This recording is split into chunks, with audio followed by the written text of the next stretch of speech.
Arkansas River Valley, Colorado, January 1882. Phineas Bickford stood on the low ridge above the settlement, his breath coming in short white bursts that the wind tore apart before they could rise.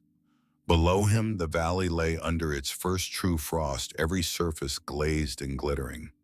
The cottonwoods along the river had surrendered their gold weeks ago, and now their bare branches wore sleeves of ice that caught the early light and threw it back in splinters. The rooftops of the cabins, the fence posts, the hitching rails outside Susanna Yarbrough's store, all of it shimmered as though the world had been dipped in glass. All of it except one thing. Down the slope set back from the river, where the land began to rise toward the foothills, a low, rounded shape broke the pattern. It was dark where everything else was bright, matte brown, where everything else was crystalline. It looked less like a house than like a feature of the earth itself, a hump of ground that had simply risen up and decided to have a chimney. A thin curl of smoke drifted from that chimney, lazy and unhurried, nothing like the thick, desperate columns that poured from the other cabins in the valley. Bickford pulled off his right mitten. His fingers stung immediately, the cold biting into them like teeth. He walked down the slope, his boots crunching through the crust of frozen snow, until he stood before the north wall of the structure. He could feel the wind hitting him full in the face, the same wind that had been scouring this wall for days.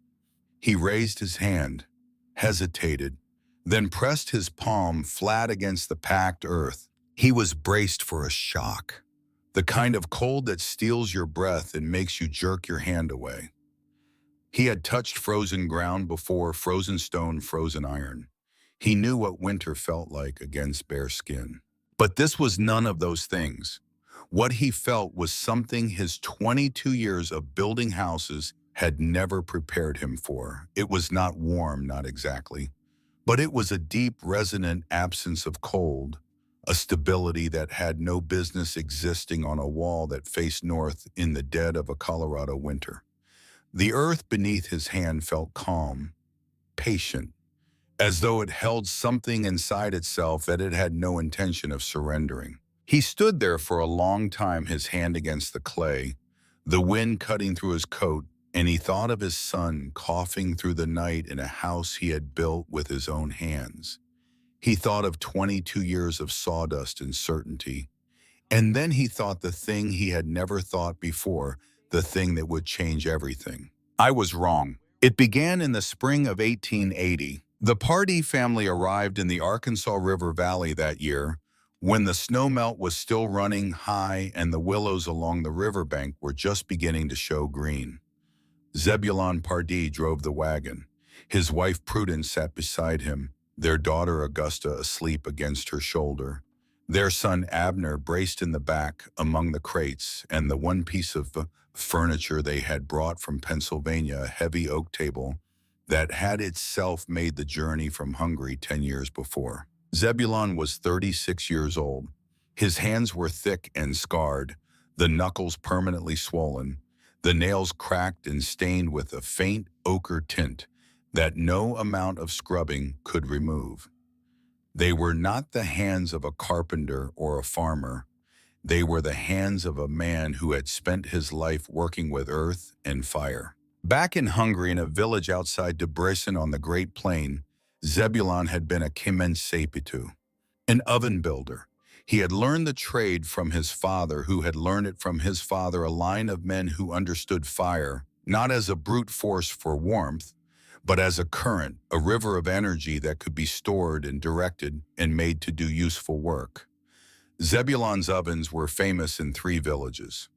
A woman could load her bread dough into one of his ovens at sunset, seal the iron door, and come back at dawn to find the loaves perfectly baked, the interior still holding a gentle, even warmth 12 hours after the last flame had died.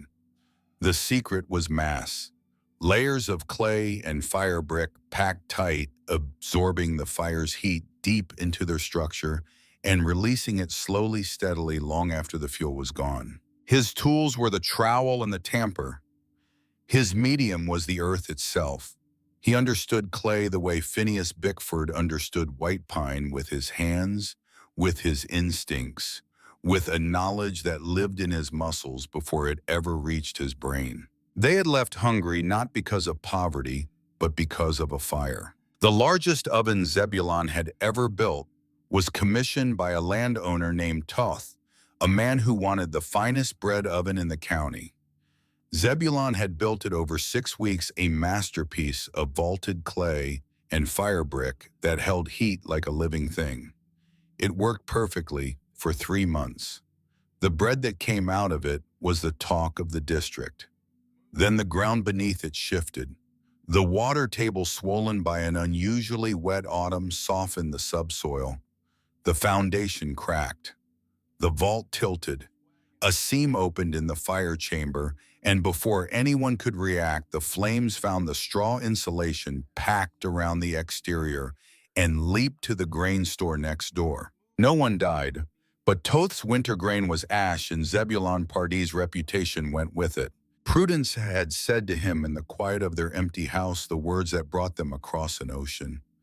The clay didn't betray you, Zebulon. The foundation betrayed you. You built a perfect oven on the wrong ground. It was meant as comfort, but Zebulon heard something else in it, a truth that would follow him to Colorado and keep him awake at night for years. He'd been certain, absolutely certain.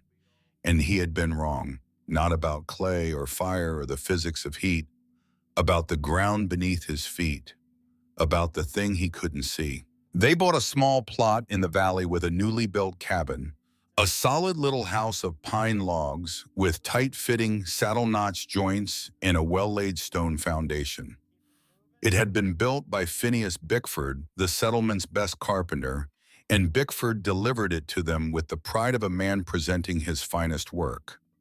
He walked Zebulon through the construction, pointing out the joinery, the quality of the timber, the way the roof poles were laid to shed snow.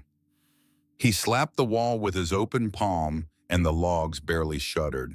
"This house will stand for 30 years, Bickford said, minimum." Zebulon thanked him. But Bickford noticed something odd. The Hungarian didn't ask about the joints. He didn't examine the roof or test the doorframe. Instead, he knelt down near the foundation, scooped up a handful of earth, and rubbed it between his fingers. He brought it to his nose and smelled it. Then he looked at the soil for a long time, as though it were telling him something the logs could not. Bickford watched this with the expression of a man who has just seen someone sniff a steak instead of eating it. Strange, but not worth commenting on. He shook Zebulon's hand, wished the family well, and rode home. Zebulon's first stop in the settlement, before the general store, before the church, was the blacksmith shop. Ira Falconer ran it, a quiet, heavy-set man of 50 who had been shoeing horses and mending plows in the valley for a decade. Zebulon came to buy door hinges, but the two men recognized something in each other almost immediately, the way two musicians from different countries might recognize a shared understanding of rhythm even before they played a note together. Falconer worked with the fire every day of his life.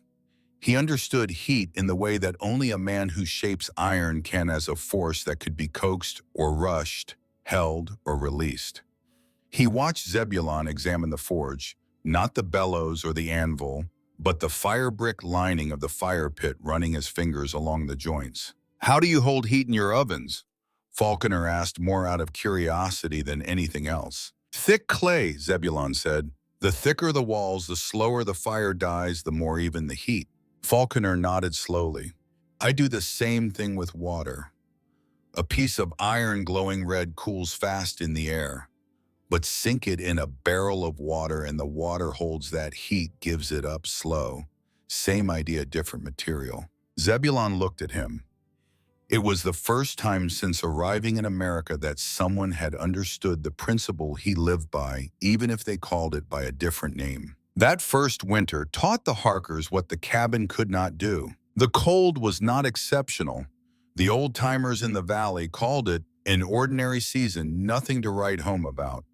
But for a family accustomed to the massive clay walls of a Hungarian farmhouse, The thin shell of a log cabin was a revelation in discomfort. The misery was not dramatic. It was slow and grinding, a thief that came not with violence, but with patience. Prudence would wake each morning to find a film of ice on the water bucket 10 feet from the stove. The stew she cooked, rich and bubbling in its pot, would cool to lukewarm within minutes of being ladled into bowls.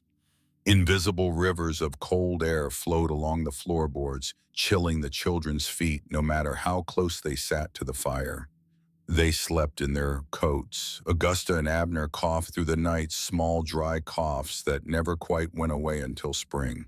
Zebulon fed the stove with a growing sense of futility. The cast-iron box glowed red, consuming wood with a ravenous appetite, throwing heat into the room in great waves. And yet it never settled. The moment the fire burned down, the warmth vanished, sucked through the walls and the roof and the gaps around the window frames, as though the house were actively expelling it. He was filling a leaky bucket, pouring heat in at one end while it drained out the other. One night, deep in January, Augusta woke crying. Zebulon lifted her from the bed and carried her to the stove, wrapping her in his coat, holding her against his chest. She was 5 years old, small for her age, and she shook in his arms with a trembling that was not quite shivering and not quite sobbing, but something in between. He sat with her on the floor beside the stove, watching the flames through the draft door, and he whispered to her in Hungarian, then translated for himself. "This house can't hold anything." Prudence's voice came from the darkness of the bed, quiet and clear. "Then fix it." He began to study the cabin the way he would study a faulty oven, not with anger, but with the cold, analytical patience of a craftsman diagnosing a failure. He laid his hands on the walls and felt the cold bleeding through. He watched the frost form on the inside of the logs, each morning a delicate lacework of ice crystals that proved the walls were not part of the heated space but part of the outside. He tracked the drafts with a candle flame, watching it bend and flutter near the floor. And gradually the diagnosis took shape. The problem was not the logs. They were decent insulation, an 8-inch pine log, carrying roughly an R value of 10, enough to slow the passage of heat. The problem was that slowing heat and holding heat were two entirely different things. This is the principle that Phineas Bickford and every other builder in the valley had missed, and it is worth understanding because it explains everything that follows. Insulation resists the flow of heat. It is a barrier like a dam across a river. But thermal mass stores heat. It is the reservoir behind the dam. A log cabin had the dam, but no reservoir. The 5,000 cubic feet of air inside the party cabin, warmed to 65 degrees, held roughly 6,000 BTUs of thermal energy. It sounds like a lot until you realize that a single gust of wind through a poorly sealed window could strip a significant fraction of it away in seconds. The air was the only thing holding the heat, and air is the worst possible storage medium, lightweight, restless, constantly moving, desperate to equalize with the cold outside. What Zebulon's ovens had taught him was that dense materials, claystone, brick, and water behave differently. A cubic foot of packed clay weighs roughly 100 pounds and has a specific heat capacity of about 0.22 BTUs per pound per degree Fahrenheit. What this means in practical terms is simple. If you packed 40 tons of clay around a structure, every single degree you raised its temperature would store nearly 18,000 BTUs, triple the heat held by all the air in the cabin combined. And unlike air, clay does not move. It does not leak through cracks or rush out when the door opens. It sits there massive and patient, absorbing heat when there is excess and releasing it when there is need. It is a battery, a thermal flywheel that smooths out the wild swings between a roaring fire and a dying ember into a steady, stable warmth. Zebulon knew what he had to do, but he also knew what it would cost. He began in early October working alone. He dug the heavy ochre-colored clay from a pit 50 yards from the cabin, loaded it into a wheelbarrow, mixed it with creek water and handfuls of dry bunch grass, and began packing it against the walls. He worked methodically, applying the mixture not as a plaster, but as a building material in courses roughly a foot high, each layer allowed to dry just enough to support the weight of the next. He enveloped the northeast and west walls, leaving the south face and its windows clear. The base of the berm grew to nearly 6 feet thick, tapering to about 3 feet as it approached the eaves. He mixed the dry grass into the clay with a purpose that went beyond binding. He knew from years of oven building that the hollow stems would trap microscopic pockets of air within the matrix, adding a small but meaningful insulative value to the mass. He tested each batch by feel, squeezing the mixture in his fist. Too wet, and it slumped, unable to hold its shape. Too dry, and it cracked as it cured. The right consistency was a matter of instinct, the kind of knowledge that lived in the hands, not in the head. Phineas Bickford was the first to notice. He stopped his wagon on the rutted track that passed for a road, watching Zebulon work. The Hungarian was stripped to his undershirt despite the autumn chill, hauling another load of mud, dumping it at the base of the north wall, and tamping it into place with the back of his shovel. Merritt Underhill, riding alongside Bickford, let out a short laugh. "Party," Bickford called out. "What in God's name are you doing to that cabin?" Zebulon paused, wiping his sleeve across his forehead, leaving a muddy streak. "I am making it warm." "Making it warm by burying it," Underhill said. "Looks like you're trying to turn your house into a badger den." Bickford didn't laugh. He stared at the growing mound of earth with the expression of a man watching someone take a chisel to a painting. That was his cabin, his joinery, his timber, his craftsmanship, and this Hungarian oven builder was burying it under a mountain of mud. He came back 4 days later alone, dismounting with the air of a man performing a difficult but necessary duty.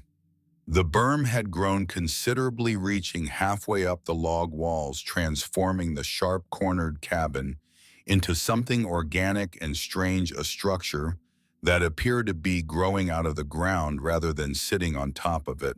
"Farkas," Bickford said, using the family's original name, the one the freight documents still carried. "We need to talk." Zebulon stopped his tamping and looked at the carpenter. His expression was calm, patient, the look of a man who has been expecting this conversation. Bickford laid out his case with the precision of a closing argument. "You are burying green pine logs in wet clay. Wood needs to breathe. It needs air circulating in around it to shed moisture. You seal it up like this come spring, when the snow melt saturates that earth, those logs are going to draw water like a sponge. They'll rot. They'll be punk by May. I build things to stand for 30 years. I won't have a hand in digging a grave for a house." He paused, then delivered the line he had clearly been rehearsing. "That's what this is, pardee, a mud coffin." Zebulon nodded slowly. He walked to the wall where the earliest courses of clay had been curing for over a week.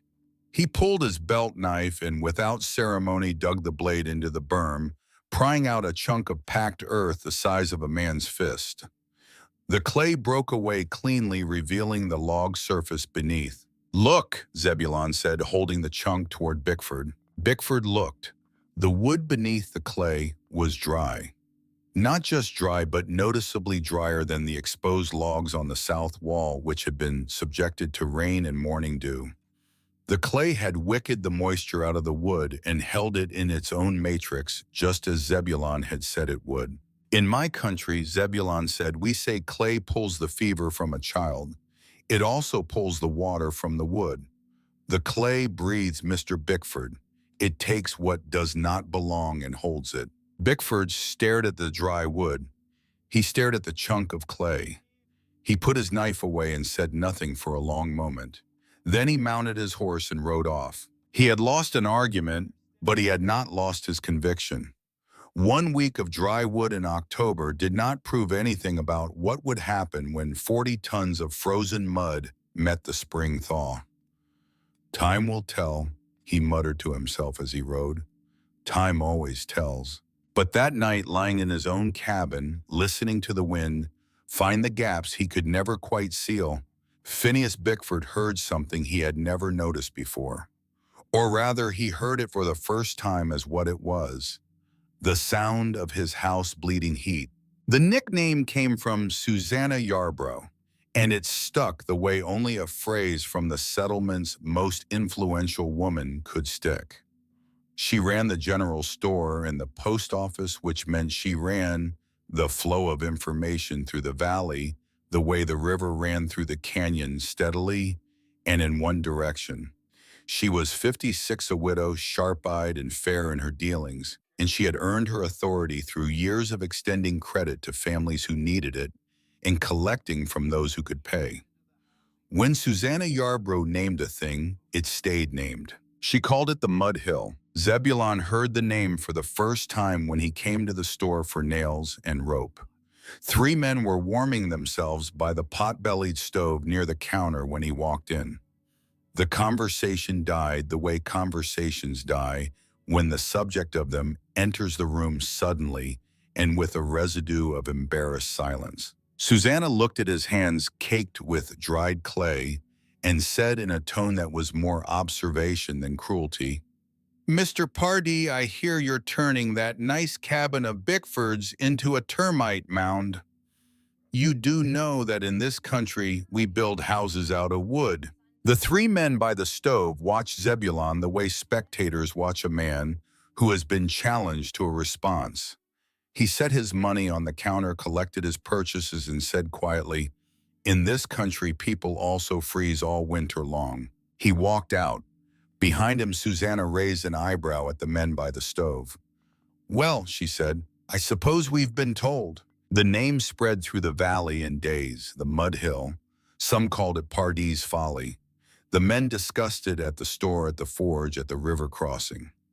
The general verdict was that the loneliness of the high country had finally gotten to the Hungarian, that a man who had spent his life playing with mud and baking ovens had no business trying to improve upon a properly built American log cabin. Ira Falconer, the blacksmith, was the only man in the valley who did not join the chorus.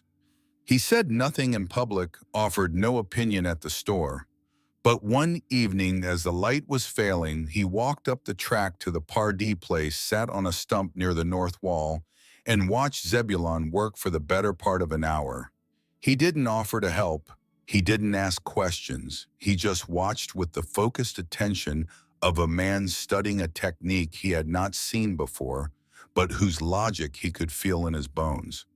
Zebulon, for his part, did not ask him to leave. The 2 men, one who shaped fire through iron and one who shaped it through clay, shared the silence of their understanding. And when Falconer finally stood and walked back down the track, neither of them had spoken a word. Merritt Underhill came next, but not with curiosity. Underhill was a practical man, 41 years old, a homesteader who measured the world in fences, built, and acres cleared. He walked up to Zebulon's worksite on a Tuesday morning with the directness of a man who has a grievance and intends to state it. "Pardee, that pile of dirt is going to draw every rat and rattlesnake in the valley. My place is half a mile downriver. My children play in this area. You want to bury your house, that's your business. But if vermin from that mound start showing up on my property, we're going to have a problem." Zebulon stopped his tamping. He looked at Underhill without hostility, recognizing the concern for what it was: a father protecting his family, not a man picking a fight. "Packed clay is denser than wood, Mr. Underhill. Rats chew through rotten wood. They do not dig through rammed earth. Your children are safer with this wall than without it." Underhill had no technical response to this. He grunted, unconvinced, but unable to articulate why, and walked away. But the following Sunday, at an informal gathering at Yarbrough's store, he raised the matter with the other men. 5 or 6 of them stood around the stove, and Underhill put it plainly. Should we ask Pardee to take it down? It's an eyesore and it could attract problems. The men looked at each other. Then they looked at Phineas Bickford, who was leaning against the counter with his arms crossed. Bickford was the most respected man in the room, the man whose opinion carried weight in matters of building and property. Everyone waited for him to speak. Bickford was quiet for a long moment. Then he said, "I think the man is wrong. I think that mud is going to rot his house, but it's his land and his house. Which one of you wants someone else telling you what you can build on your own property?" The room was silent. Underhill looked at the floor. The matter died there without a vote or a resolution, killed by a principle that every man in the room held sacred: the right to do as you pleased on ground you owned. Zebulon never knew about the meeting. Not then. But the name persisted, and its weight fell not just on him, but on his family. Prudence came home from the store one afternoon with her jaw set tight. She waited until the children were asleep before she spoke. "Abner was teased at school today. They're calling our home the Mud Hill. They're calling your son the Mud Hill boy." Zebulon sat at the heavy oak table, the one they had carried across an ocean, and he felt something shift inside him. A weight settling into a place he hadn't known was empty. It was one thing to endure ridicule yourself. It was another to watch it land on your children. "Are you sure about this, Zebulon?" Prudence asked. She was not challenging him. She was asking genuinely, the way a partner asks when the stakes have risen beyond what was originally wagered. He was quiet for longer than she expected. She watched his face and saw something she rarely saw there: doubt. Not about the clay or the physics, about the cost. "I am not sure," he said finally, "but I know that a large stone holds its warmth longer than a small one. That much I am sure of." Prudence held his gaze for a moment, reading him the way she always could. Then she nodded once. "Then keep going." The work was finished by the end of October. The cabin had been transformed. Where there had been sharp corners and flat walls, there was now a sloped, rounded mass of packed earth that made the structure look less like a building and more like a geological feature, something the land had produced on its own. The men in the valley shook their heads when they rode past. The women said nothing to Prudence's face, which was worse. On the first night of November, the first real snow fell. Not the light dusting that comes and goes, but a heavy, committed snowfall that laid 3 inches on the ground and frosted the peaks of the Sawatch Range with a white that would not melt until June. Zebulon stood outside in the falling snow, looking at the dark mass of earth that now enclosed 3 sides of his home. It looked solid. It looked permanent. It looked, if he was honest with himself, like either the smartest thing he had ever built or the most catastrophic mistake of a career that had already included one catastrophe. He looked at his hands, clay-stained, cracked at the knuckles, the nails split from weeks of tamping and digging. These hands had built ovens that heated entire households. These hands had also built an oven that burned a man's grain store to the ground. These hands had crossed an ocean and dug themselves into the earth of a new country, and now they had reshaped that earth into a wager that his family could not afford to lose. He clenched his fists. The snow fell on his shoulders, on the dark wall of clay behind him, on the rooftops of the distant cabins that glowed warm and square and conventional in the gathering dark. From somewhere up the valley, an old-timer had told the men at the store that the signs pointed to a hard winter. The elk were moving early. The beaver dams were higher than usual. The clouds that came over the Sawatch had a particular weight to them, a darkness that the old hands recognized. Zebulon looked north toward the source of the wind and saw those clouds building now, gray and heavy, piling up against the mountains like an army assembling on the far side of a ridge. He had done everything he could. The rest belonged to the winter. The last wagon to pass through the valley before the roads closed belonged to Cyrus Merrifield. He was a freight hauler out of Canyon City, 32 years old, built like a fence post, narrow and hard to knock over. He had been running coal and dry goods along the Arkansas River route for 6 years, and in that time, he had developed a habit that his fellow drivers found peculiar. He kept a ledger, not just of deliveries and payments, but of consumption. He tracked how much fuel each household burned through a season the way a banker tracks deposits and withdrawals, because Cyrus Merrifield had learned early that the difference between a good route and a bad one was not distance but demand. Know what people need, know when they need it, and you will never lack for work. He made his last delivery to Susanna Yarborough's store on the 23rd of December, unloading 400 pounds of coal in a crate of canned goods, while the sky above the Saywatch Range turned the color of hammered lead.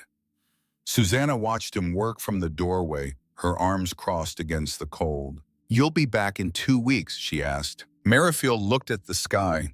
He looked at the thermometer nailed to the post outside her door. He looked at the way the horses were standing, heads down, tails clamped tight against their hindquarters. Animals knew things that thermometers didn't. "If this holds for more than a week, Mrs. Yarborough, I won't be back until February. The canyon road doesn't forgive a loaded wagon when the ice sets in." Susanna said nothing. She looked at her shelves, calculating. Merrifield drove on, making his rounds. He delivered 3 cords of split pine to Merritt Underhill, who had ordered 5 but would have to wait for the rest. He dropped a 1/4 ton of coal at the Bickford place. And then he passed the Pardee homestead where Zebulon was fitting a heavy elk hide over the north-facing window, an extra layer against what was coming. Merrifield slowed his team. He looked at the strange mounded shape of the house, the dark earthen walls rising up around the log cabin like the shoulders of a man hunching against the wind. He had seen it before back in October and had thought the same thing everyone else thought. But Cyrus Merrifield was a numbers man, and the numbers in his ledger were telling him something the gossip at Yarborough's store was not. He pulled the ledger from under the seat and flipped to the party page. Total fuel purchased for the winter season, 2 cords of wood, 1/4 ton of coal. He turned to Underhill's page. 5 cords ordered, 3 delivered, 2 still outstanding.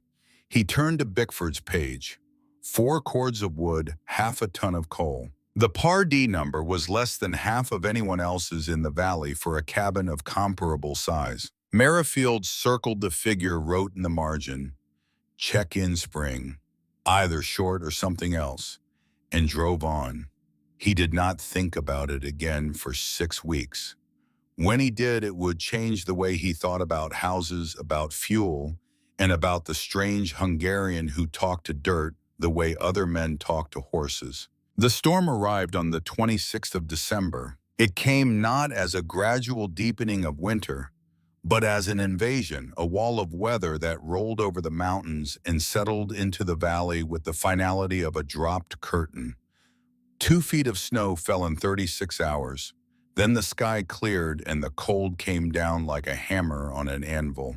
The thermometer outside Susanna Yarborough's store read 4 below zero on the morning of December 28th. By nightfall, it had dropped to 15 below. By the following dawn, it was 22 below, and the mercury had the sluggish, reluctant look of a liquid that was considering whether to stop being liquid altogether. It would not climb above zero for 12 consecutive days. The wind was the worst of it. Not a gale, not a howling storm wind, but a steady, constant, razor-edged current of Arctic air that flowed down from the high plains and through the valley without pause, stripping heat from every surface it touched. It found the gaps between logs. It found the cracks around window frames. It crept under doors and through the joints where chimney stone met roof timber. It was patient and relentless, and it did not stop. For the families in their conventional cabins, the world contracted. The settlement with its dozen homes spread along 2 miles of river ceased to function as a community. Each household became an island, cut off from the others by walls of cold, so intense that a man could not walk a quarter mile without risking frostbite on any exposed skin. The daily routines of frontier life feeding, stock, hauling, water checking, fence lines became acts of calculated endurance. You went outside because you had to. You did what needed doing as fast as your numb hands could manage, and you came back in and stood by the stove until the shaking stopped. At the Underhill homestead, half a mile downriver from the Harkers, the situation deteriorated on a schedule that Merritt could track by looking at his woodpile. He had stacked the 3 cords that Merrifield delivered along the west wall of his cabin, a wall of split pine that had looked substantial in October and now looked like a loaf of bread being eaten by invisible teeth. He was burning through it at roughly double the rate he had planned for.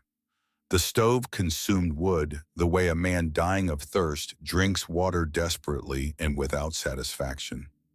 He would load it full, cram the firebox until the iron sides glowed a dull cherry red, and the cabin would warm for an hour, maybe 2. Then the heat would begin its retreat, pulled out through the walls, through the roof, through every surface that separated inside from outside, and the coal would reclaim the corners. First, then the floor, then the air itself creeping back inward like a tide that had only briefly withdrawn. By the 5th day, the woodpile was critically low. Merritt stood outside in the bitter morning air, looking at what remained, doing arithmetic he did not want to do. 7 days of cold at best if he cut the burn rate in half. Cut the burn rate in half and the cabin would be barely livable. Don't cut it and the wood runs out in 3 days. He walked to the fence line along the eastern boundary of his property. It was the first fence he had built. When he arrived in the valley, hand-split rails of pine that he had set into post holes he dug himself. It represented something, the boundary of what was his, the visible proof that a man had claimed a piece of the earth and made it orderly. He pulled the first rail out of its slot, carried it to the cabin, and fed it into the stove. Verity watched him do it. She said nothing. There was nothing to say. He went back and pulled another. By evening, 30 feet of fence had become fuel, and the eastern boundary of the Underhill homestead was open, the posts standing alone like teeth in an empty jaw. Their daughter, Jerusha, 12 years old, had been sleeping in the grain shed with the livestock for 2 nights. It was not a decision anyone had made consciously. It had happened by degrees. The cabin's single room could not maintain a livable temperature across its full area. The warmest zone, the 5 or 6 feet nearest the stove, was where Merritt, Verity, and the 2 younger children slept pressed together under every blanket and coat they owned. Jerusha, the eldest, the one who complained least, had migrated first to the far corner, then to the doorway, and finally, without drama, to the shed, where the body heat of 2 mules and a milk cow created a warmth that the cabin's walls could not match. Merritt did not discuss it with Verity.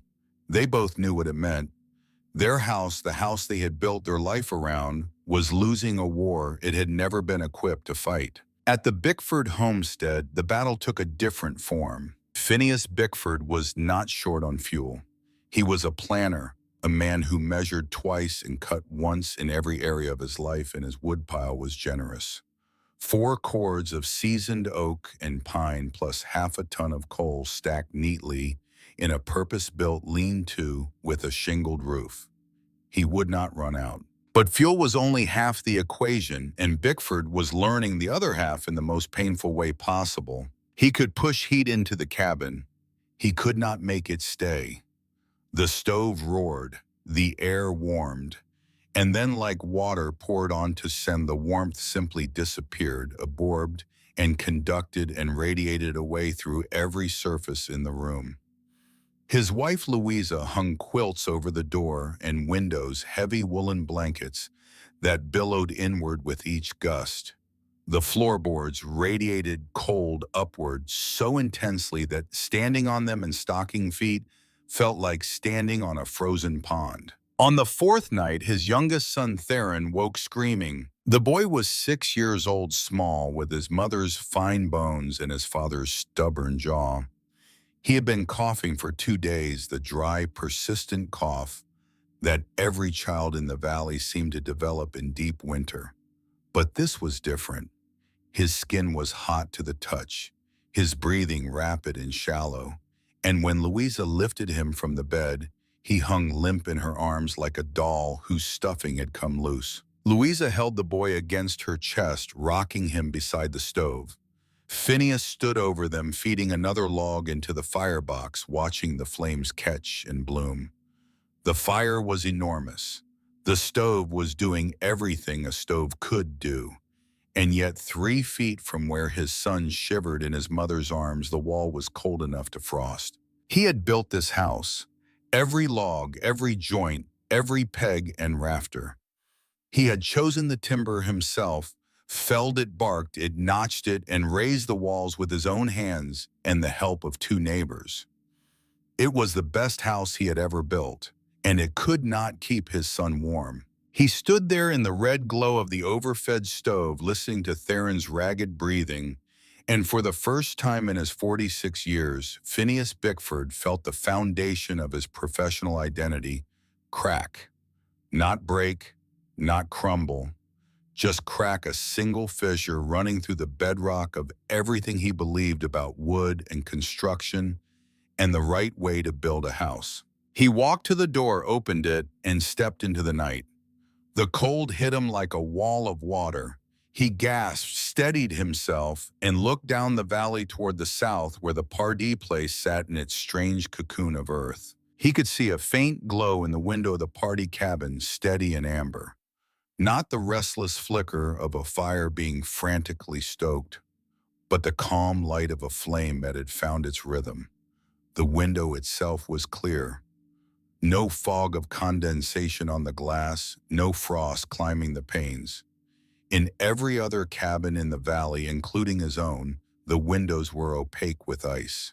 He stood in the cold, staring at that steady glow, and the crack in his certainty widened by another fraction of an inch. Inside the Pardee cabin, the physics that Zebulon had wagered his family's comfort on were performing exactly as he had predicted. The stove was fed twice a day, morning and evening, with a modest load of split pine.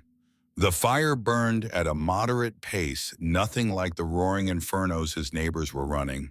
The heat it produced conducted through the log walls and was absorbed by the inner layers of the massive clay berm, drawn into the dense matrix of packed earth like water into a sponge. And at night, when the fire burned down to coals and the temperature outside dropped to 20 and 30 below, the process reversed. The berm began to release its stored energy back through the logs, a slow, steady, gentle radiation that maintained the interior at a temperature that was not hot but profoundly, reliably warm. The chive plant on the south windowsill held its green. Prudence's sourdough starter, covered with a cloth in the corner farthest from the stove, continued its slow living ferment.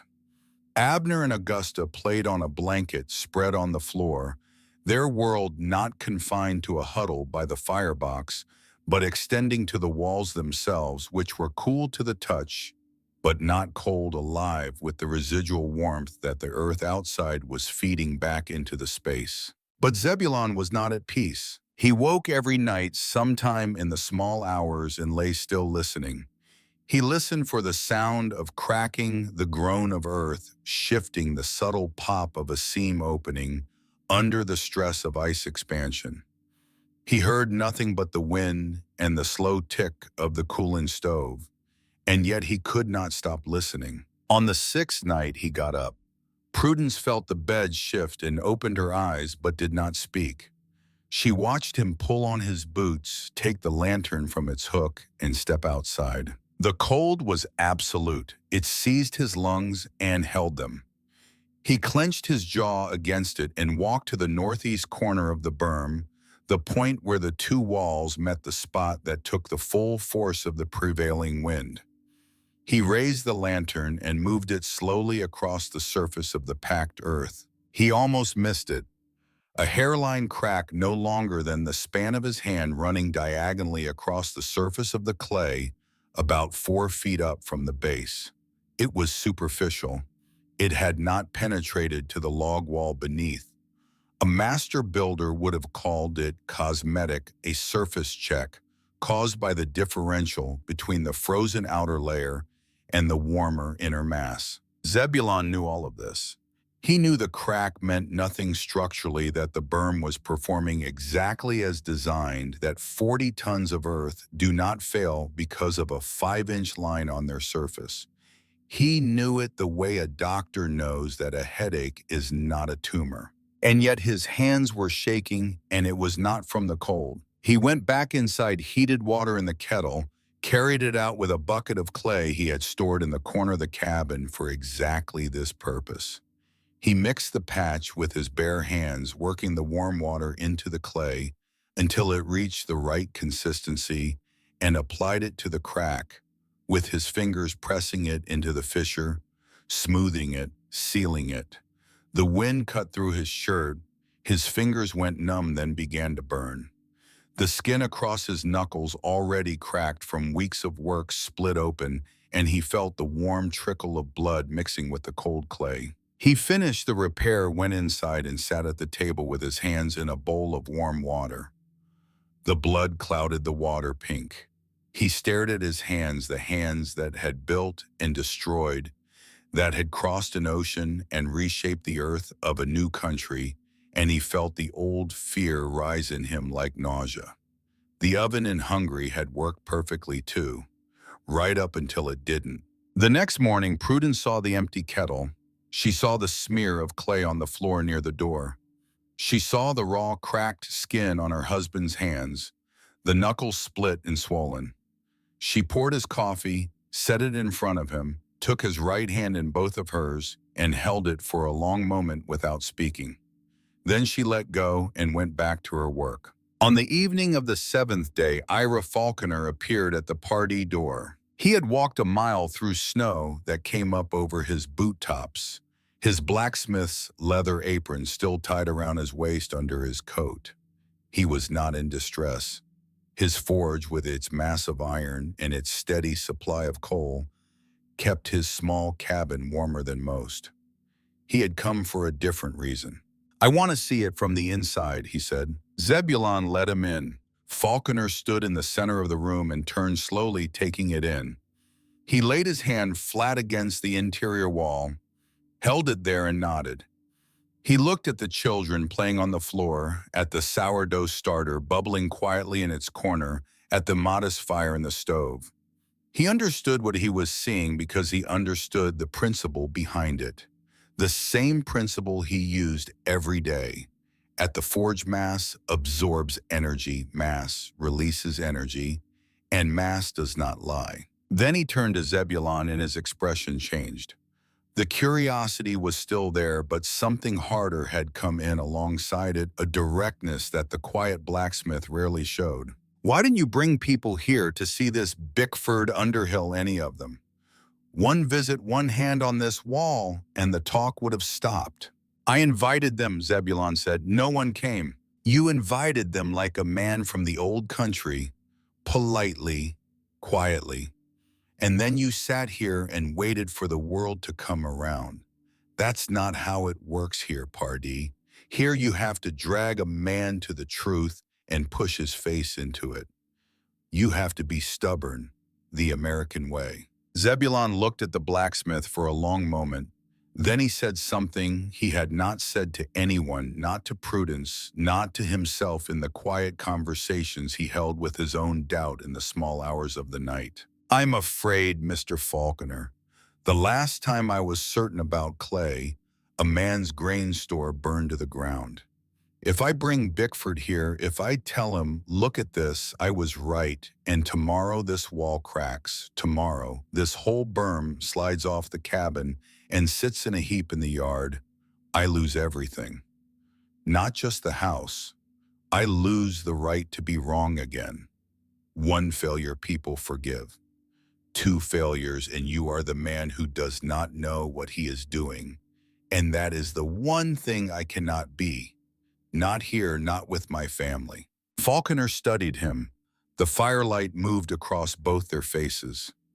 Outside, the wind pressed against the earthen walls, and the walls held as they had held for 7 days, as they would hold for 5 more. Then don't be wrong, Falconer said, and he walked back out into the cold. The next morning, Merritt Underhill arrived at the Pardee door. He had walked a half-mile from his place in clothing so heavy he looked twice his actual size. Every layer he owned pulled on in a desperate attempt to insulate a body that his house could no longer keep warm. His face was raw, his eyes watering from the wind, and he carried nothing, no tool, no gift, no pretense. Zebulon opened the door and the warm air rolled out into the frozen morning. Underhill felt it hit him like a physical force, a wave of warmth so unexpected and so complete that he actually took a half step backward, the way a man steps back from a fire he didn't expect to find burning. He looked past Zebulon into the cabin. He saw Prudence at the table kneading dough. He saw Augusta sitting on the floor with a picture book and barefoot, in a cabin, in the 8th day of the worst cold snap in a generation. Then he looked at the corner where Zebulon's firewood was stacked.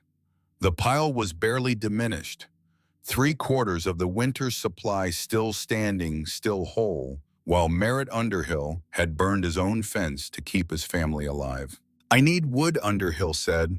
The words cost him something.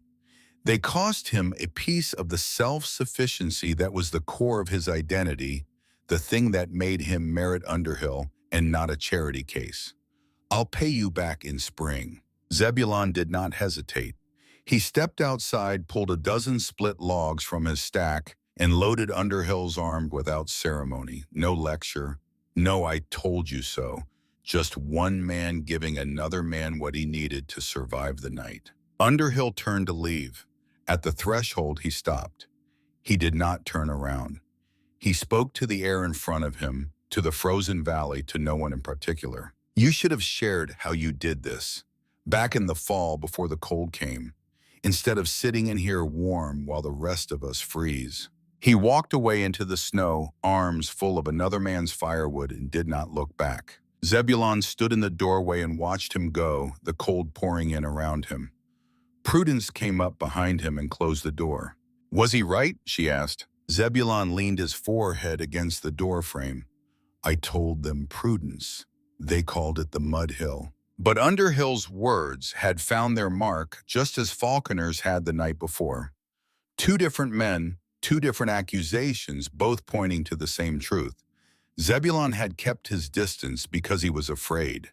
Afraid of being wrong, afraid of claiming certainty he might not deserve, afraid of staking his credibility on 40 tons of clay and having it fail. And the cost of that fear was not his alone. It was paid by every family in the valley that might have packed earth around their own walls if the man who knew how had been brave enough to insist. He sat down at the oak table and pressed his cracked hands flat against its surface. The wood was warm. Everything in this house was warm.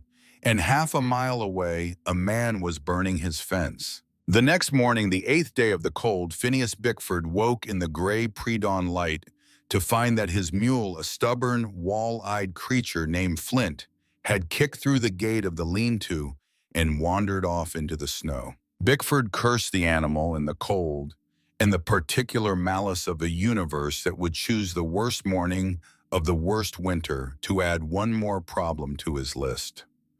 Theron was better, the fever broken overnight, but the boy was weak and pale, and Louise's eyes had the hollow, sleepless look of a woman who has spent 4 nights listening to her child struggle to breathe. He could not ask her to go after the mule. He pulled on every piece of clothing he owned and went out. The tracks led south up a low rise that overlooked the river and the spread of the settlement below. Bickford followed them with his head down, watching his footing in the deep snow, his breath coming in short, painful gasps that froze on his beard and the wool of his scarf. He crested the ridge and raised his head, and stopped. The valley spread out before him, and it was a world he did not recognize. Every surface, every object, every vertical and horizontal plane was sheathed in hoarfrost, a thick crystalline layer that transformed the familiar landscape into something alien and glittering. The trees along the river were sculptures of white. The fence posts, those that remained standing, wore sleeves of ice an inch thick. The rooftops of the cabins shimmered glazed where the moisture from within had migrated through the walls and frozen on the outer skin. His own house, when he glanced back, was a block of white, its logs invisible beneath the frost, a thick column of smoke pouring from the chimney in the desperate, wasteful plume of a fire that was working at full capacity and still losing. Everything was white, everything was crystalline. Everything was surrendering its heat to the sky. Everything except one thing. Below him, set back from the river, the Pardee place sat in its drift of snow, like a dark stone in a white stream. The rounded earthen walls were brown. Not white, not frosted, not glazed with the frozen breath of a house bleeding warmth. Brown, matte, dark. The surface temperature of that packed clay was above freezing, warm enough that the moisture in the air could not crystallize against it. In a world that was uniformly white and dying, this one structure was holding its warmth so effectively that it refused to wear the uniform of winter. A thin curl of smoke rose from the chimney. Thin, lazy, the signature of a fire that was assisting, not fighting. Bickford stood on the ridge and stared at the dark shape below him and the crack that had opened in his certainty 4 nights ago, standing over his feverish son, split wide open and ran from one end of his professional life to the other. He was not a man given to drama. He did not fall to his knees or cry out. He simply stood there in the wind, looking at a house that was doing something his houses could not do, and he let the implications settle over him, like the snow that was beginning to fall again. He walked down the slope. He did not follow the mule's tracks. He had forgotten the mule entirely. He walked directly to the north wall of the Pardee cabin, the wall that had faced the full brunt of the Arctic wind for 8 days and nights. He pulled off his mitten. His bare hand stung. He pressed his palm against the earth. It was not warm, but it was not cold. It was something for which Phineas Bickford, with all his experience and his intimate knowledge of how wood behaves in every season, had no name. The earth beneath his hand was alive with a stored energy he could feel but could not see, the accumulated warmth of days and nights of patient absorption held fast in 40 tons of clay that had no intention of surrendering it to the wind. His own house, 300 yards away, was radiating everything it had into the frozen sky. This wall was keeping its accounts balanced. He stood there for a full minute, his hand on the clay, the wind tearing at his coat. He thought of Theron, thin and pale in Louisa's arms. He thought of his woodpile, generous and utterly insufficient. He thought of a lifetime spent building houses that he now understood had been for all their craft and care incomplete. He pulled his hand away. He looked at the palm, half expecting to see something there, some mark or stain, some physical evidence of the knowledge that had just passed through his skin and into his understanding. There was nothing, just a cold hand and a life rearranged. He turned and walked away south down the slope toward the river. Behind him, the dark mass of the Pardee cabin sat in its mantle of earth, holding its warmth, keeping its counsel waiting. He would come back that afternoon. He would not bring an opinion or an argument or a warning. He would bring only a question, one word, the hardest word a proud man can speak. How? Phineas Bickford came back at 4 in the afternoon, just as the light was beginning to fail. He did not ride. He walked alone through snow that came up past his ankles, carrying nothing in his hands. Zebulon saw him coming from the south window and opened the door before Bickford reached it. The two men stood facing each other across the threshold. Inside the cabin was quiet. Prudence had taken the children to the back of the room, not because she was asked to, but because she understood the particular weight of the moment. The way a woman understands when a conversation between two proud men needs space to unfold without witnesses. Bickford looked at Zebulon. His face was raw from the cold. His beard frosted his eyes, red-rimmed from a night spent listening to his son struggle for breath. He opened his mouth and closed it. He was a man who had always known what to say, whose opinions rested on the bedrock of proven method, who spoke with the confidence of competence earned over 2 decades. And now, for the first time in his adult life, he was standing at another man's door with nothing to offer but a question. How, he said. Zebulon stepped aside. Bickford entered. He did not explain. He did not lecture. He did not say a single word about physics or heat or the properties of Earth. Instead, he took Bickford's hand the way you would take the hand of a blind man approaching an unfamiliar room and led him. He placed Bickford's palm against the south wall first. Bickford felt the warmth there, gentle but unmistakable, the residual heat of whatever thin winter sun had touched the exposed logs during the short afternoon. Then Zebulon walked him to the east wall, where the clay berm pressed against the exterior. Cooler but stable. Then the north wall, the one Bickford had touched from the outside that morning. From inside it was not cold, it was not warm, it was neutral, the temperature of a root cellar in September, steady and calm. Bickford moved his hand slowly across the logs. He pressed his fingers into the chinking between them. Dry. No frost, no condensation, no sign that the wood was sweating or weeping or taking on moisture from the earth outside. The clay had kept the logs drier than his own walls, which even now in his well-built house carried a faint sheen of moisture on their interior surface every morning. Then Zebulon led him to the corner farthest from the stove, the spot in any cabin that should have been the coldest, the dead zone where drafts pooled and warmth could not reach. He pointed at the floor. The children's blanket was spread there, and Augusta's picture book lay open on it, a crayon beside it.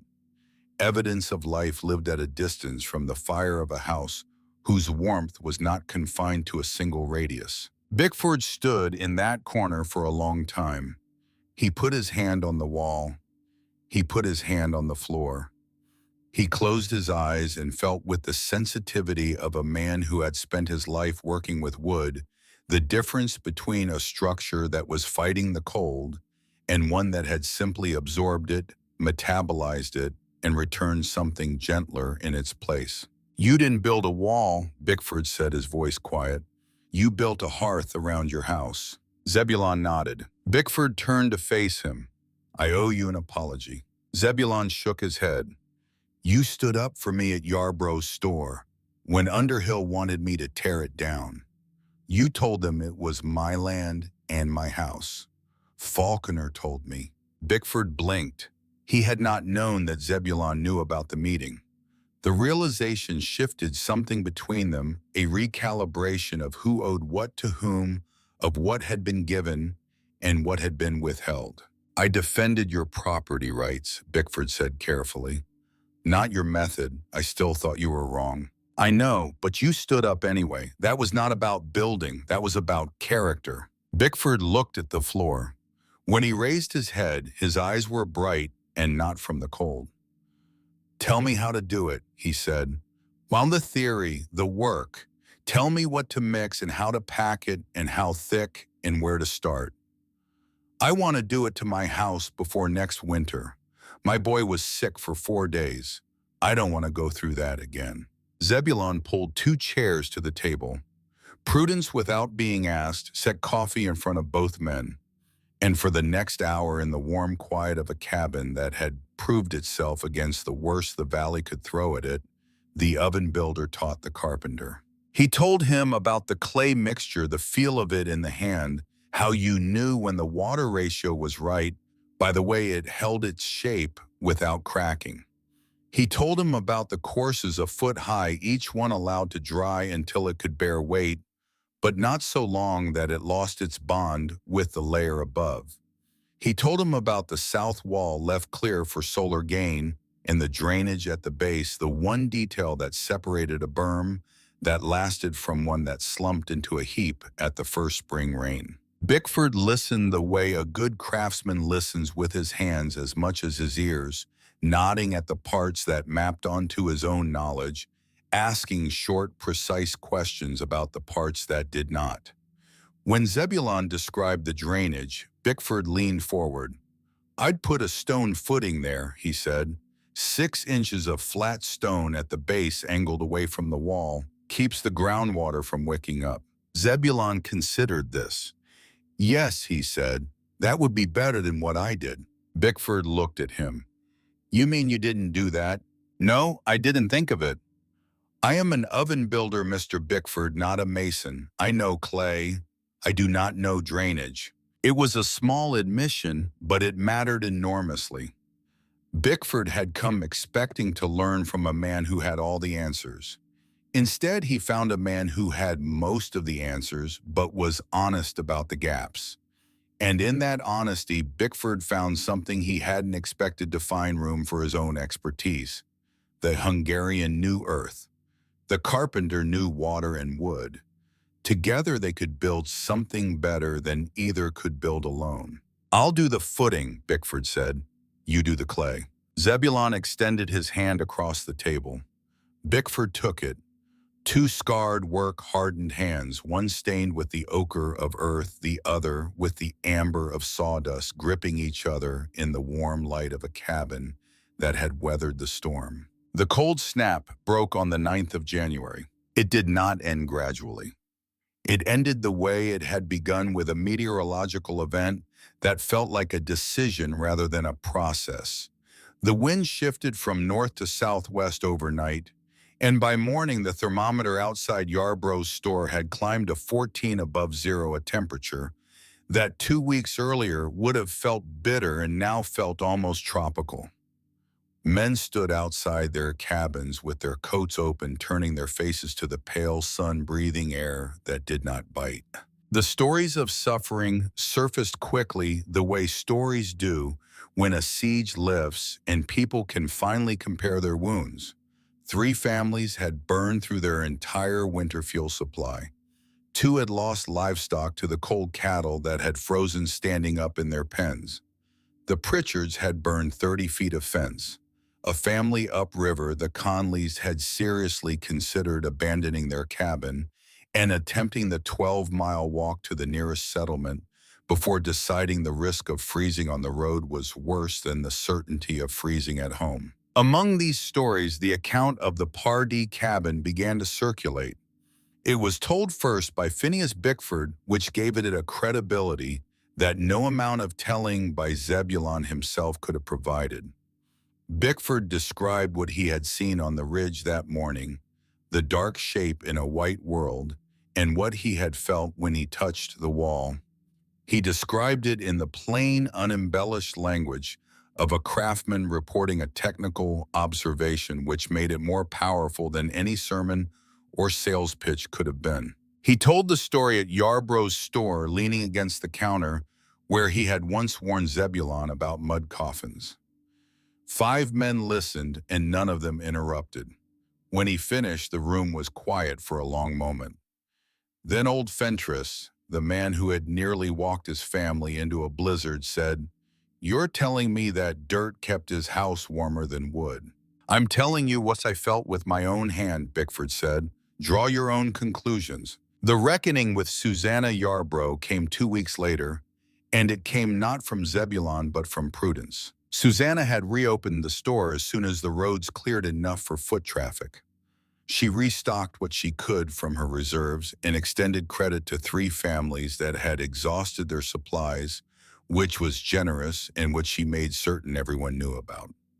She was in her way a pillar of the community, and she conducted her post-storm business with the brisk efficiency of a woman who understood that usefulness was the best defense against criticism. Prudence came in on a Tuesday afternoon for Salt and Thread. The store was full, 6 or 7 people, picking over the diminished shelves, and the conversation was loud, with the particular energy of a community emerging from crisis. Everyone talking at once, comparing damage, calculating losses, beginning the long mental inventory of what needed to be rebuilt before next winter. Susanna served Prudence with professional courtesy. Mrs. Pardee, salt and thread. Salt and thread, Prudence confirmed. Susanna measured out the salt, cut a length of heavy cotton thread, and named the price. Prudence paid. Paid. The transaction was complete. She could have left. Susanna expected her to leave. Everyone expected her to leave. Prudence did not leave. Mrs. Yarbrough, she said in a voice that was not loud but carried the way a struck bell carries clear, and with a resonance that silenced the conversations around it. Last October, you called our home a termite mound. You said my husband should build like an American. Do you remember that? Susanna's hands stopped, moving on the counter. The store went quiet. I remember having an opinion, Susanna said evenly. Your opinion was heard by every person in this valley. Your opinion became a name. The Mud Hill. My son was called the Mud Hill Boy at school. My husband came to the store for nails and rope, and you questioned his judgment in front of 3 men. Susanna's jaw tightened. She was not accustomed to being called to account in her own establishment. Prudence continued. Our home used less than half the fuel of any family in this valley. Our children were not sick. Our walls did not frost. I am not asking you for an apology, Mrs. Yarbrough. I am asking you not to speak about our home again. The silence in the store was the kind of silence that has weight. 7 people stood among the shelves and the barrels holding their purchases, not moving, not breathing, watching 2 women face each other across a pine counter in a negotiation that was not about salt or thread or even houses, but about the right to define what was respectable and who got to do the defining. Susanna Yarbrough looked at Prudence Pardee for a long time. She was a woman who had survived widowhood, financial ruin, and 2 decades of frontier living by knowing when to push and when to yield. She recognized something in Prudence's eyes, not anger, but resolve, the kind of resolve that does not need volume because it is not performing, but simply stating. Mrs. Pardee, she said, I sell goods, not opinions, but sometimes the goods and the opinions get mixed up on the wrong shelf. She paused. It won't happen again. Prudence nodded once, picked up her salt and thread, and walked out. Behind her, the store remained silent for a full 10 seconds before someone coughed and the world started moving again. The spring came late that year, grudging and cold, but it came.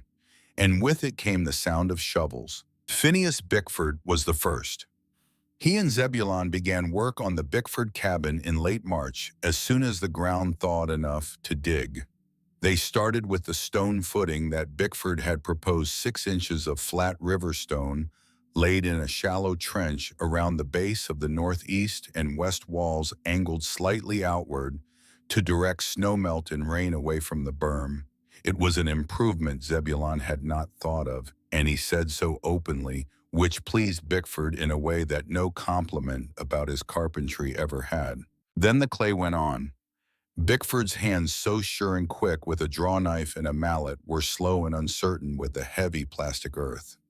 He packed it too loosely at first, then too tightly, struggling to find the rhythm that Zebulon maintained without apparent thought. His courses were uneven. His corners were rough. 22 years of building, Bickford said, standing back to examine a particularly lumpy section, and I'm worse at this than a first-year apprentice. Zebulon troweled the lump smooth with 2 quick strokes. Clay forgives more than wood. Pack it wrong, pull it off, pack it again. Cut a beam wrong and it's firewood. Bickford watched the trowel work, and something shifted behind his eyes. A recognition not just of a technique, but of an entire way of thinking about material and craft that was different from his own but no less rigorous. Clay was not inferior to wood. It was not primitive. It was simply another language for describing the same conversation between a man and the elements, with its own grammar, its own elegance, and its own demands. By the end of April, 3 families had begun earth banking their homes. By the following autumn, 2 more had followed. Nobody called it the mud hill anymore. They called it the Pardee method, or more simply, earth banking. Ira Falconer did something different. He did not berm his house. Instead, he built a massive clay wall behind his forge 8 feet wide and 2 feet thick, a thermal storage bank that absorbed the forge's excess heat during the workday and radiated it back into his shop through the evening and into the night. The effect was transformative. His coal consumption dropped by a third. His iron heated more evenly. And on winter mornings when he arrived at the forge before dawn, the wall was still warm from the previous day's fire, a head start that saved him an hour of heating time. "You taught me something a blacksmith should have known 40 years ago," Falconer told Zebulon. Zebulon shook his head. "You already knew it. You told me yourself the first day we met. Water holds heat. Iron holds heat. You just hadn't thought to ask what else could do the same." Cyrus Merrifield returned to the valley in late March with the first freight of the season. He had spent the winter months on the lower routes hauling coal and grain to settlements along the Front Range, keeping his ledger tracking his numbers. He had circled the Pardee figure back in December and written a question mark beside it. Now he wanted the answer. He got it from Bickford, of all people, who flagged him down as his wagon passed the Bickford homestead. Bickford walked him around the half-finished berm, explained the principle in the blunt, practical language of a man who had recently learned it himself, and pointed toward the Pardee place. "Talk to him," Bickford said. "He'll show you the rest." Merrifield drove to the Pardee cabin and spent an hour with Zebulon. He asked few questions but took extensive notes in his ledger. When he was done, he tore a page from the book and placed it on the table in front of Zebulon. It was a comparison. 2 columns. On the left, the fuel purchases of 6 families in the valley for the winter of 1881 to 1882. On the right, the Pardee household. The numbers told the story more efficiently than any narrative could.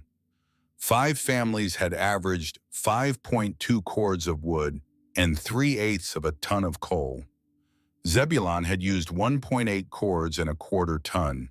"Mr. Pardee," Merrifield said, tapping the page, "you saved your family roughly $40 in fuel this winter. That is the price of a good milk cow. That is not a curiosity. That is an economic fact." Zebulon looked at the numbers. He had known in the abstract way that a builder knows his work is sound, that the berm had saved fuel, but he had never quantified it. He had never seen his instinct translated into the language of commerce, the language that moved goods along freight routes and determined which settlements thrived and which ones withered. Merrifield saw something else in those numbers. Not charity, not public service, but opportunity. If this method spread to other valleys, to other settlements, along the freight routes, the pattern of demand would shift. Families that spent less on fuel had more to spend on other goods that traveled in Cyrus Merrifield's wagon. And the man who introduced those families to the method, who brought the knowledge along with the coal, would become not just a hauler, but an advisor, a man whose value extended beyond what his wagon could carry. He copied the figures into his master ledger, wrote "earth banking" in the margin alongside the name of every settlement he serviced, and drove on.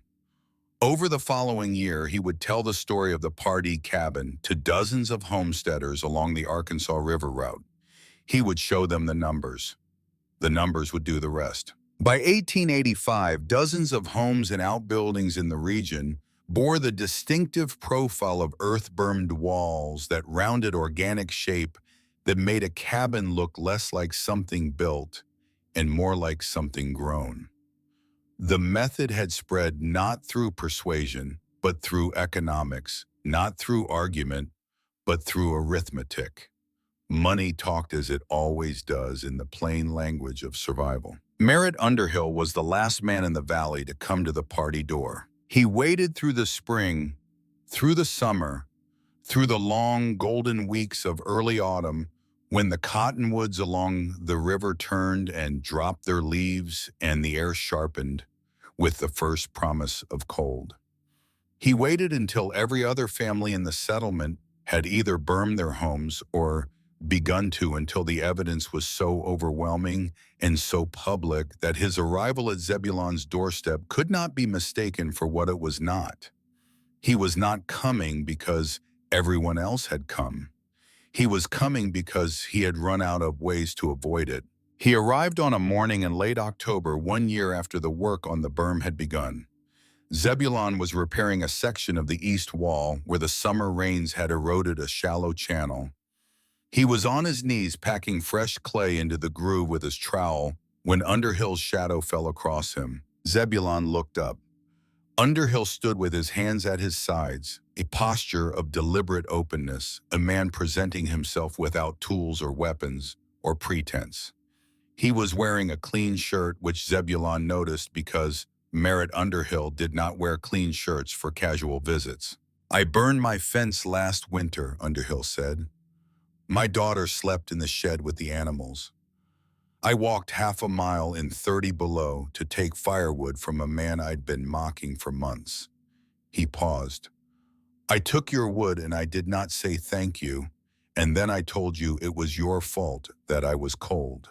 Zebulon set down his trowel and stood up. He did not speak. "Jerusha's toes still hurt when it's cold," Underhill said.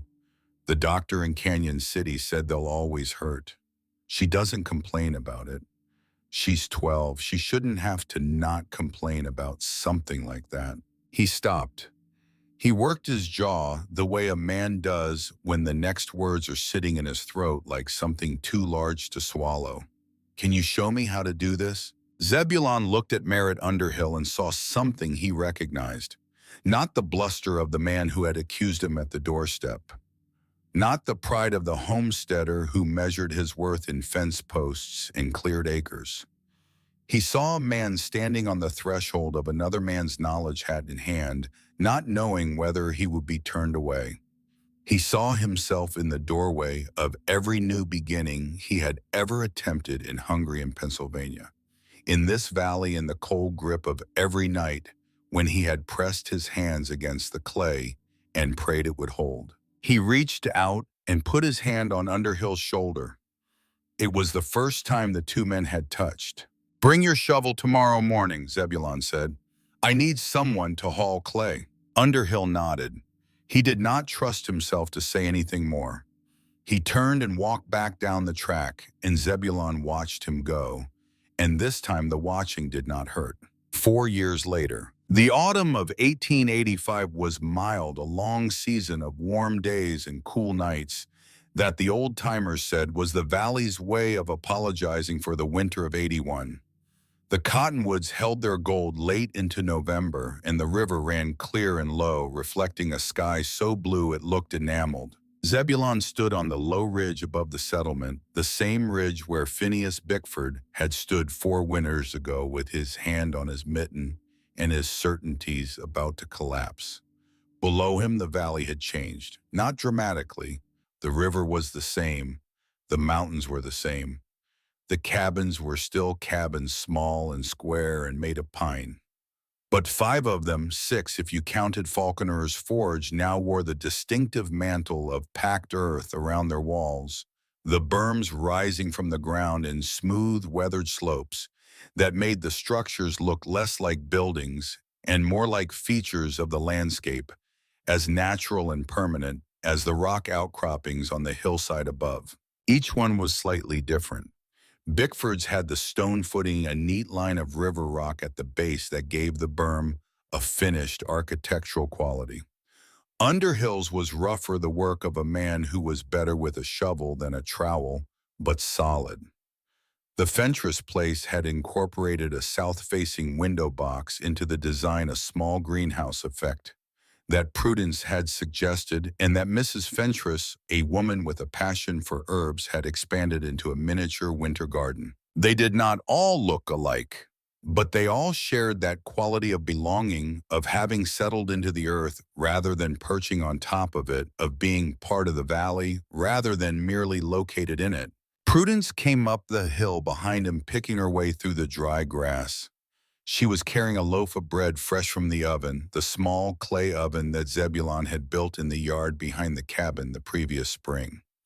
It was the first oven he had built since Hungary, and the construction of it had taken him 3 days instead of the 6 weeks it would have taken in the old country, because this time his hands knew every curve and angle by heart, the way a musician's hands know a song they have played 1,000 times. She tore the loaf and handed him a piece. The bread was warm, dense, with a crust that crackled when he pressed it, and an interior that was soft and faintly sweet, the taste of good flour and patience, and a controlled even heat that only a properly built oven could produce. He held the bread in his hand and did not eat it immediately. He stood there on the ridge, holding it, feeling its warmth against his palm, and the warmth connected to every other warmth he had known, the heat of his father's ovens in Hungary, the glow of the stove on the night he held Augusta against his chest, the deep, stable temperature of the clay wall against his bare hands on the night he repaired the crack at 20 below. Abner came running, Prudence said, standing beside him. Mr. Bickford wants to know if you're free next week. He says he wants to try building a bread oven. Zebulon turned to look at her. She was smiling, and in that smile was the knowledge of everything they had endured to reach this particular moment on this particular hill. The ocean crossing the ruined reputation, the first frozen winter, the mud hill, the mockery, the silence of neighbors, the long nights of doubt. All of it carried and composted and transformed, not unlike clay itself, into something that could sustain life. He smiled back. It was a wide, unguarded smile, the kind that came rarely to his face and stayed only briefly, but which Prudence had learned to watch for the way a farmer watches for the first green shoots after a long winter. "A bread oven," he said. "A bread oven." The man who had come to America as an oven builder, who had been driven from his trade by a single failure, who had reinvented his knowledge as a method for keeping a house warm, was being invited to build an oven again.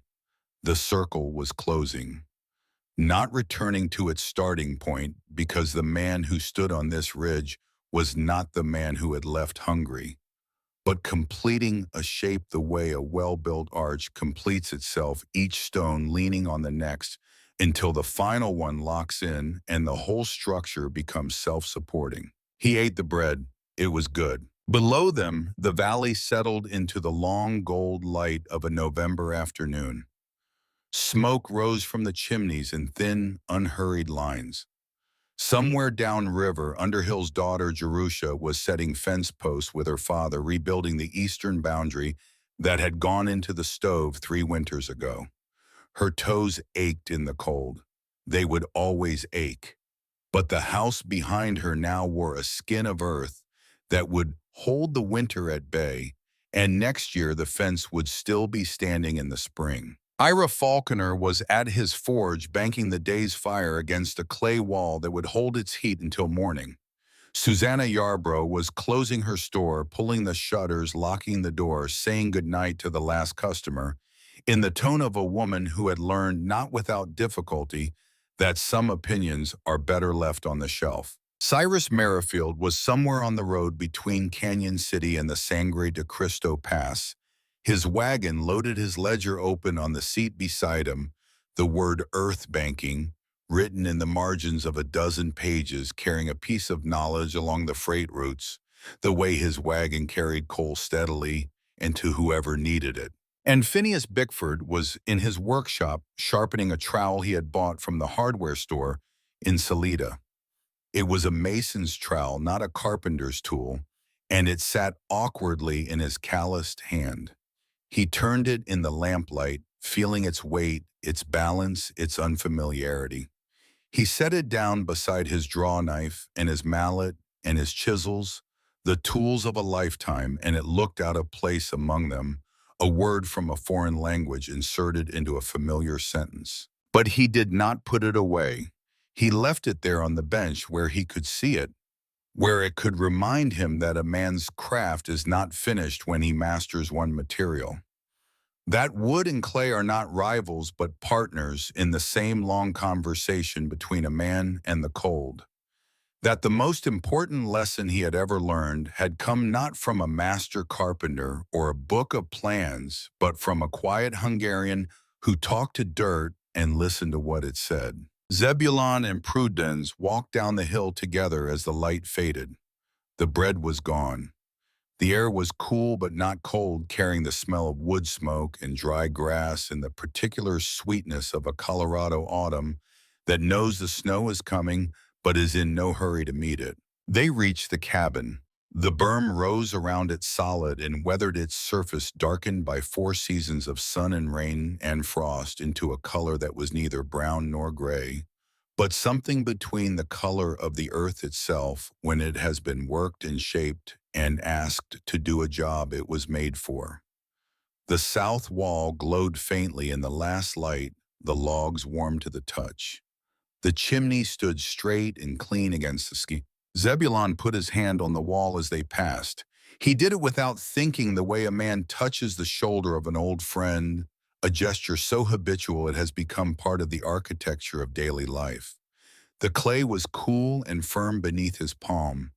It held the memory of every hour of sun it had absorbed that day, every degree of warmth it had stored every night. It had given that warmth back to the family sleeping inside.